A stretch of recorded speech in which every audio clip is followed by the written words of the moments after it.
अभी की अगर वर्तमान परिस्थिति की बात की जाए तो भारत की ऐसी फॉरेन पॉलिसी है कि हम किसी से भी दुश्मनी नहीं करना चाहते हैं। हम रशिया से भी उतने अच्छे ही रिश्ते रखना चाहते हैं जितने अच्छे हम अमेरिका से रखना चाहते हैं। हम चीन से भी दोस्ती के हाथ बढ़ाने की कोशिश करते हैं।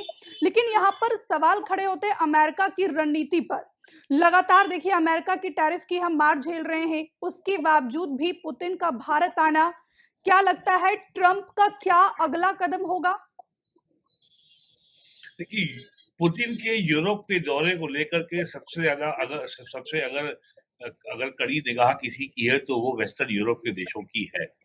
और अभी 2 दिन पहले ब्रिटेन, जर्मनी, फ्रांस के एम्बेसडर्स ने एक दिल्ली के अंग्रेजी अखबार में ओपेड आर्टिकल लिख करके व्लादिमीर पुतिन की आलोचना की थी और जिसके ऊपर भारत के विदेश मंत्रालय ने बहुत कड़ा ऐतराज जताया है और साफ कहा है कि ये हमारे अंदरूनी मामलों में हस्तक्षेप है एंड दिस इज अनएक्सेप्टेबल।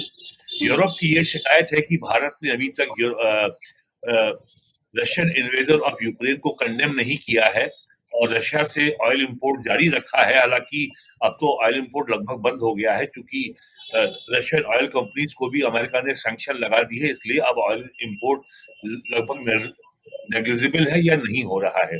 तो यूरोप को जो है बहुत शिकायतें हैं इंडिया को लेकर के। और यूरोप की दूसरी शिकायत ये है कि डोनाल्ड ट्रंप अपने हितों की ज्यादा परवाह कर रहे हैं और वो सीधे डील करने को आमादा दिखते हैं रशिया के साथ।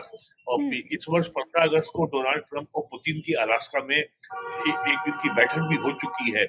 तो यूरोप में इस बात को भी लेकर के भी चिंता है कि अमेरिका जो कलेक्टिव यूरोप के इंटरेस्ट की उपेक्षा करके अपने इंटरेस्ट की ओर देख रहा है।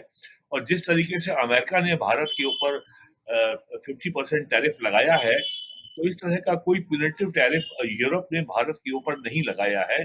और यूरोप जो है और जो यूक्रेन वॉर चल रहा है, अब ये कहने में तनिक भी हिचक नहीं है कि रशिया ने वो युद्ध जीत लिया है। अगले वर्ष फरवरी में इसके 4 साल पूरे हो जाएंगे। यूरोप की चिंता ये है कि अगर रशिया को नहीं रोका गया और डोनाल्ड ट्रंप जो पीस प्लान यूक्रेन के प्रेसिडेंट जेलेंस्की को स्वीकार करने का दबाव बना रहे हैं, उससे रशिया की बढ़त ही सिद्ध होगी यूरोप के ऊपर और भविष्य में यूरोप को अपनी सुरक्षा को लेकर के चिंता है। पोलैंड और फिनलैंड से सीधा बॉर्डर है रशिया का। और 91 में 90s में कम्युनिस्ट रशिया के कोलैप्स के बाद नेटो की जो अमेरिका और यूरोपीय देशों का जो मिलिट्री संगठन है, North Atlantic Treaty Organization, NATO की लगातार कोशिश रही है जो फॉर्मर यूएस रिपब्लिक्स को भी नेटो का मेंबर बनाया जाए, ईस्टवर्ड एक्सपेंशन किया जाए। रशिया ने हमेशा इसका विरोध किया है कि आप हमारे फॉर्मर रिपब्लिक्स में आप एक्सपेंड मत कीजिए। बेलारूस है, जॉर्जिया है, अजरबैजान है, आर्मेनिया है, यूक्रेन है, ये ईयू के मेंबर बने उसे आपत्ति नहीं है, लेकिन नेटो से लेके उसको आपत्ति है। तो ये जो विजिट है, ये इस समय जो इंटरनेशनल जियोपॉलिटिकल सिचुएशन है, इंडिया यूएस है और यूएस रशिया है और रशिया यूक्रेन है, तो ये सारे के हित जो है आपस में जुड़े हुए हैं। और इस समय इंडिया यूएस जो ट्रेड डील है वो भी नेगोशिएशन की एडवांस स्टेज पे है। उम्मीद की जा रही थी कि नवंबर में पूरी हो जाएगी, लेकिन अब आशा की जा रही कि इस महीने हो जाएगी।